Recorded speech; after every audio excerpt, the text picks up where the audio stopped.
Good evening, I'm Jill Valley. Welcome to the MTN 530 News on KPAX. Here are your top stories. It's so much more affordable. I save so much money on gas. We hit the road to see how Missoulians are handling higher gas prices.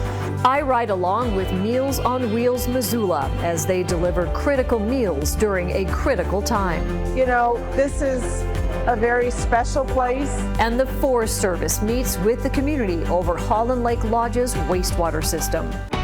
From Montana's news leader, this is the MTN 530 News. There were wild swings in the oil markets and the U.S. stock market this week, with a big rebound after President Trump signaled the war with Iran could wrap up soon. Oil prices hit close to $120 a barrel before sliding down closer to the $90 mark. The tick downward came after the president said Monday the war with Iran could be nearing an end. Regular unleaded gasoline hit an average of $3.48, as we told you yesterday. That is a nearly 50-cent jump from just last week. We know the market swings impact us personally at the pump, but a lot of services we rely on feel that pinch too. MTN's Zach Volheim decided to see how the local bus line has been impacted by international affairs. They join me live now from Mountain Line. Zach. Yeah, thank you, Jill. I'm here at Mountain Line's downtown transfer station because as gas prices continue to rise, more people may be inclined to use Missoula's free public transportation system. I spoke with Jordan Hess, CEO of Mountain Line, and a bunch of riders. Here's what they had to say about why riding the bus may be a good alternative to driving in the face of high gas prices. Typically, recessions, gas prices, economic strains, or economic stressors in particular, typically do drive transit ridership. So people might decide, I think I'll leave the car at home, at least a couple days a week and save some money. So we do see that. Because 90% of Mountain Line's fleet is electric, the bus company itself does not see a major disruption from gas and diesel prices. But that may not be the same for its riders. It's so much more affordable. I save so much money on gas, and they're really convenient, especially here in Missoula. They're everywhere. Lines can take you anywhere, pick you up from anywhere. So yeah, there's really no reason not to. It's just a net positive. And while gas prices may be high, some people I spoke to have been riding for years because they like saving money on gas year-round, on top of appreciating other aspects of the bus. Thank you. A small thing we can do to help with cleaner air. If I'm not polluting my car, riding the bus, and now we're going to electric buses, it's a plus. I just think it's better for not even the environment or whatever. It's just nicer, less congestion downtown, things like that. So as gas prices rise, as the war with Iran continues, I'll be sure to check in with Mountain Line and its riders to see if more people are riding the bus. Back to you, Jill. All right, thank you, Zach. It's not just Mountain Line, though. Every week, Meals on Wheels delivers thousands of meals to homebound citizens across Missoula County. But as gas prices climb, so does the cost of this vital service. I joined a volunteer on their delivery route today to see firsthand how the pain at the pump is impacting their mission. It's a busy morning as Missoula Aging Services Meals on Wheels drivers wait to load up and head out, serving around 2,000 people in Missoula County. Meals on Wheels is critical because of the people who oftentimes are homebound and they have no other options other than to have a meal delivered to them and have the contact with volunteers during the day. It's just crucial. More than 100 volunteers hit the road 5 days a week using their own vehicles and gas. How long have you been volunteering? 10 years. People like Greg Superno. How many miles do you think you put on your truck in a week? Oh, probably 200. It'll take a little bit more money, but it's worth it. There is a mileage reimbursement program, but most volunteers donate their time and their fuel costs to the mission of feeding their homebound neighbors. It's a commitment that certainly isn't new. When we've had gas prices high before, there were not one volunteer said, I can't do this anymore because of the gas prices. They're so committed that that's just another thing that they build into the giving they offer us. And that just shows the dedication and the care that they have for the folks on our program. For drivers like Greg, who covers the rural routes, the mission is personal because often this is about more than a nutritious meal. Being the rural route, some of these folks, we're probably the only people they see in a week. Good morning, Mary. A check-in on them is also a vital part of it. The annual March for Meals fundraiser and awareness program is underway now through Missoula Aging Services. It will help the agency provide food and other services to our neighbors who need it. And you can find out more information on how to donate, how to volunteer, or how to get services for yourself on our website right now. Turning our attention now to your forecast, the weather is supposed to change even more drastically than we thought. High winds, heavy snow on the way. Let's go now to meteorologist Erin Yost for more. Erin. We've got a little light snow out there right now, but things are going to get crazier as we move into the next few days. We've got a long duration, high intensity atmospheric river event tomorrow into early Saturday. The windiest time frame, late Wednesday into Thursday. We have numerous high wind warnings that have been issued by the National Weather Service for some pretty damaging, potentially wind gusts expected across the region, especially northwest Montana and along the divide.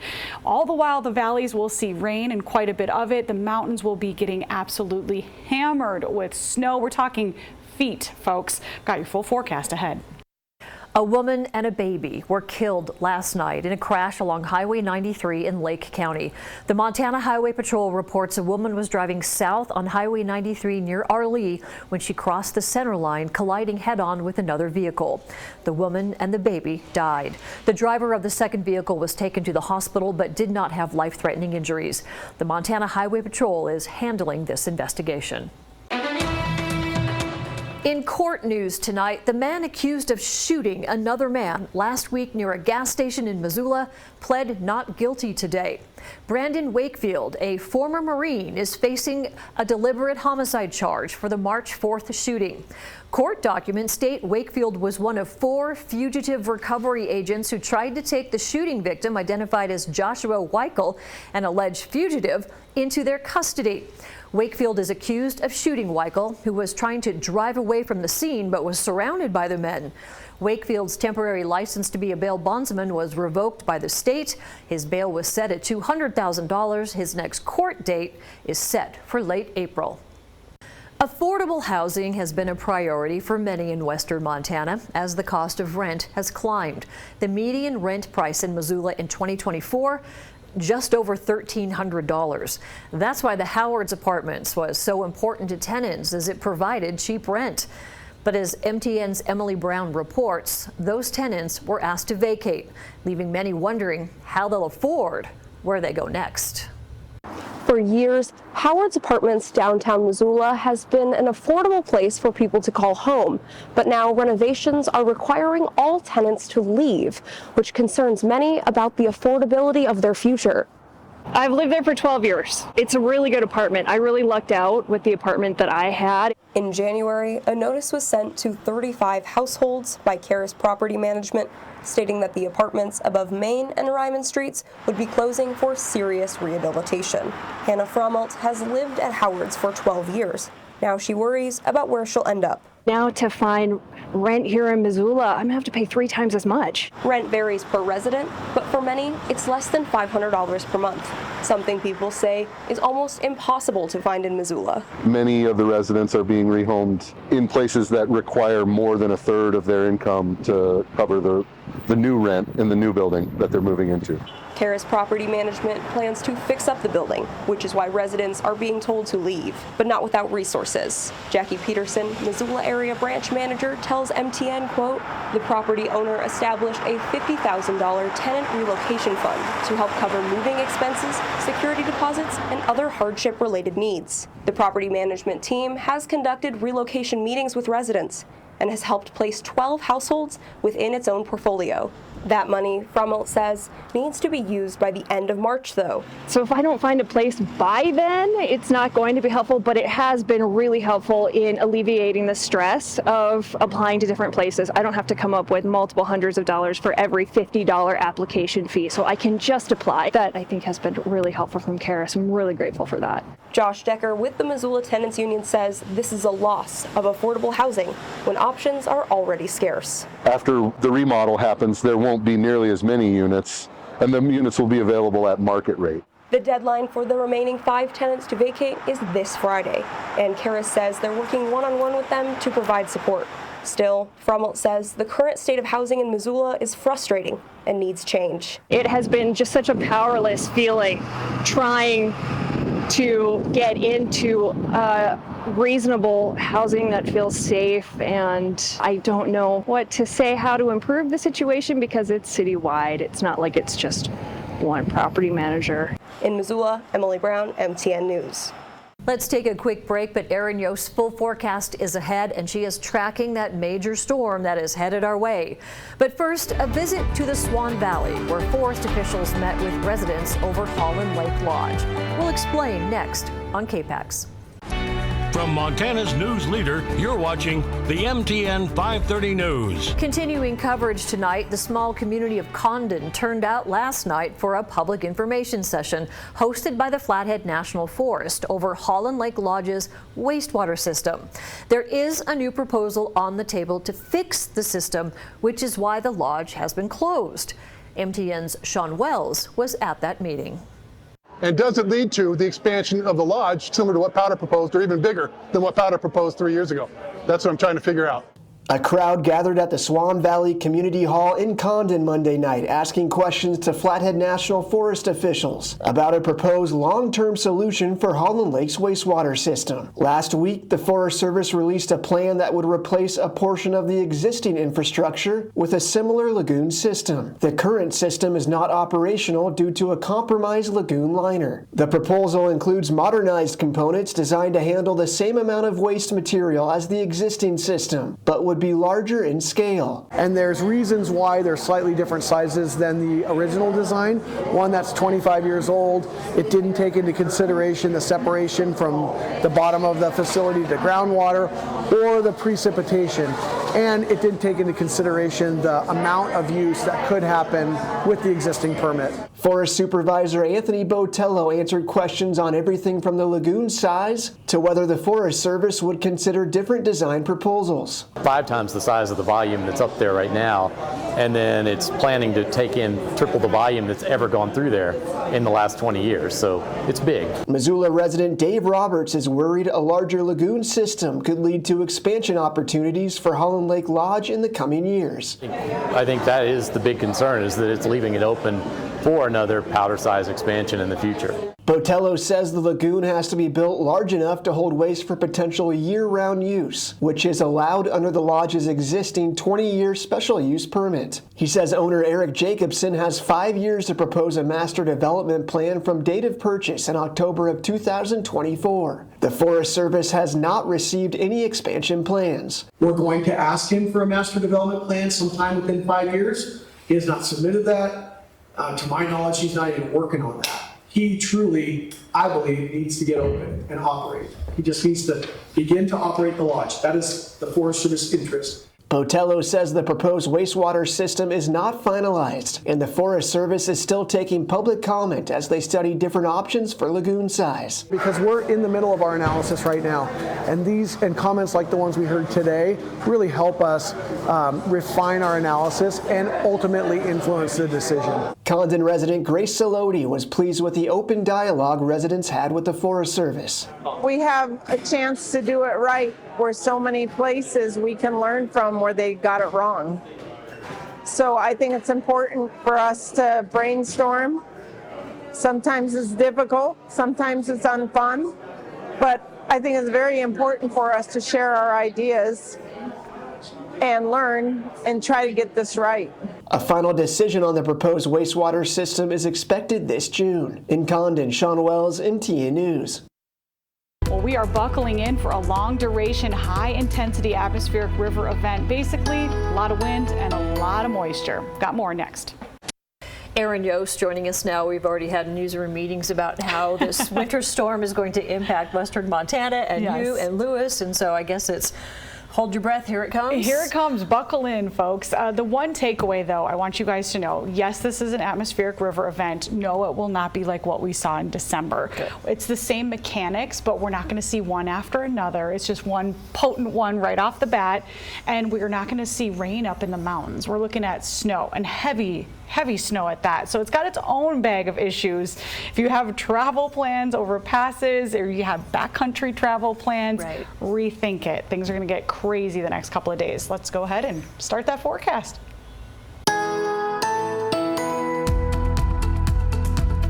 Us seeing this view today. This was Linda's shot from the Stevensville area of a passing snow squall.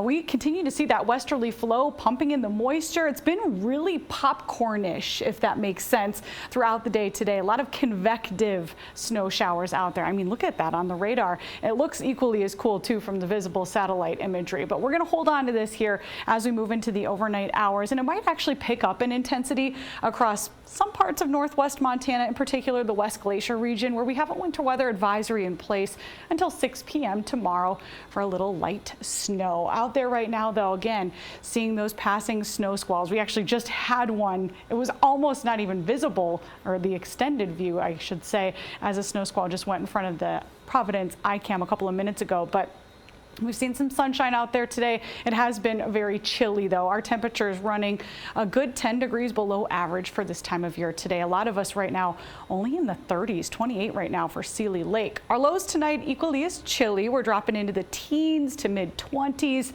with again a few of those snow showers kind of off and on. With the biggest impacts, I do think, tomorrow morning right across the northwest quarter of the state. Maybe some light accumulation for other areas outside of the West Glacier region, but there's more where that came from. As we head into the latter part of Wednesday, here's our atmospheric river, that intense narrow plume of subtropical moisture, and that's going to be our big weather maker for the rest of the week. So highs for us tomorrow right where they should be for this time of year, generally in the mid 40s. Things are going to be breezy, but then they get windy overnight Wednesday into the day on Thursday. We have high wind warnings in place here in this gold color.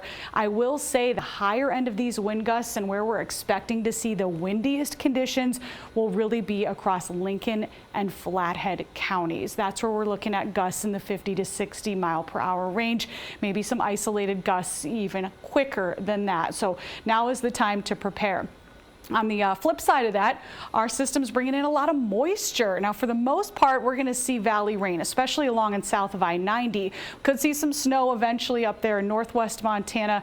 That's a few days away, though. So until then, we're really going to draw our attention to the mountains. That's where those winter storm warnings are in place from 6 p.m. Wednesday until noon Saturday, where we are looking at feet of snow. Yes, this includes Lolo Pass, Lost Trail Pass, Marias Pass.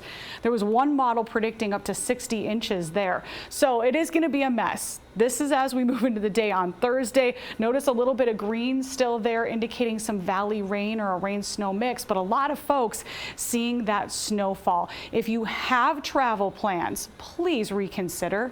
If you absolutely have to, bring that winter survival kit. Now, I'm not kidding. This is a really serious system, especially up in the higher terrain where we're looking at this much snow. It's still a little early to talk about this, but I would assume avalanche danger is going to be incredibly high by this weekend and maybe even into early next week, because this is some heavy, wet snow. For the most part, snow levels will stay above 5,000 feet, but I'm telling you, this is a very tricky forecast. They could be as low as 2,000 feet across portions of northwest Montana and 6,000 feet down in the southern end of the Bitterroot. So it's going to be all over the place. Bottom line, here are today's closing stock prices from MTN News.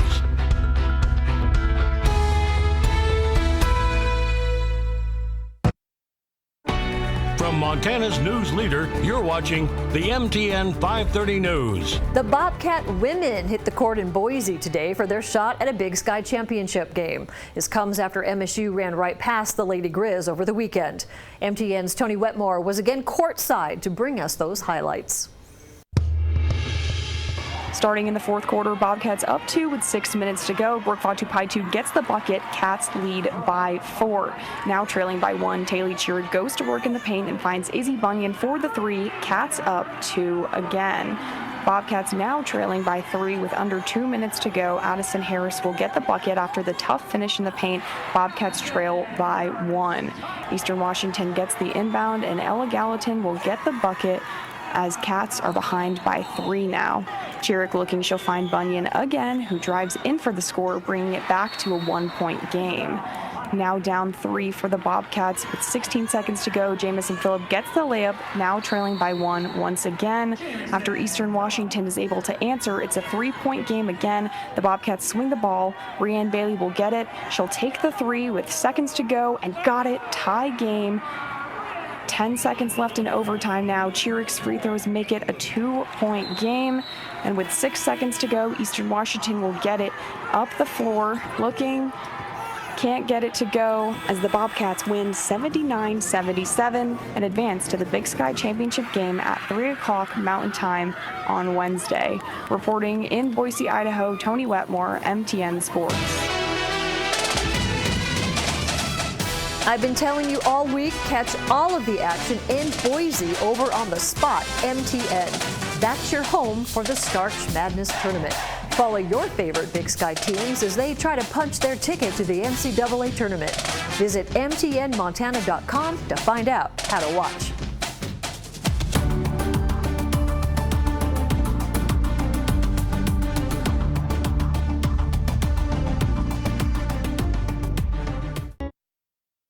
Thank you so much for joining us on this 5:30 newscast. You have a great evening. We'll see you back here tonight at 10 o'clock.